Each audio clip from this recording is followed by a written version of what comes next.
4 players in double figures para sa Tito Rex's Fire War, and they were led by this man, Sherwin Silva, who finished with 14 points, 7 rebounds, and 4 assists. Siya nga po ang ating sinag player of the game, and I think hinahanda pa natin si Sherwin na Ayun na, Sherwin Silva, first of all, congratulations for getting 11 straight victories. Parang sanay na sanay ka na sa mga win streak na ganito, Sherwin. But first of all, it was an intense ball game between two heavyweight teams dito sa Sinag Liga Asia.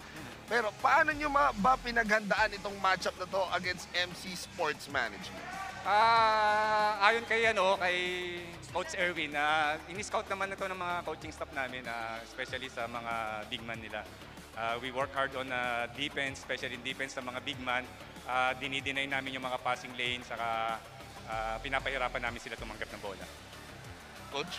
Congratulations, Kuya Sherwin. Talagang pinag-uusapan nga namin ni Coach Alvin, yung type ng game mo, yung type ng pagiging athlete mo, yung coach's dream eh. Talagang both ends of the floor, intangibles, tinatrabaho mo, pero magiging different lang yung question ko. Anong feeling na magkaroon ng isang Eugene Tan, Edward Bautista, Romeo, na talagang sinasacrifice yung body nila, sinasacrifice yung role nila para magkaroon kayo ng magandang games? Masasabi ko lang sa mga kasama ko, teammates, they play their heart, yung puso nila talagang dumipensa ng mabuti.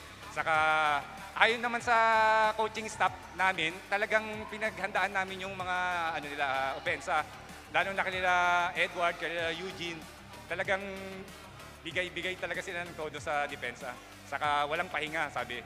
Todo na to kasi pag nakapanalo kami ngayon, makakapasa na kami sa finals. Safe na. Yes, safe na. 1 foot in the finals. Pero again, your job is not yet done.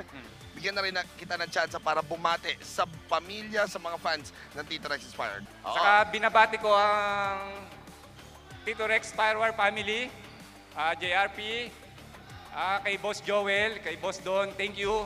Kay Boss Choi at Boss Alvin, sumusuporta dito, especially sa misis ko, nandito ngayon. Saka hi sa twins ko, si Sean and Chanel. Yun ang pampaswerte ni Sherwin Silva, yung kanyang kambal. Again, congratulations Sherwin Silva. A job well done for another win for your school.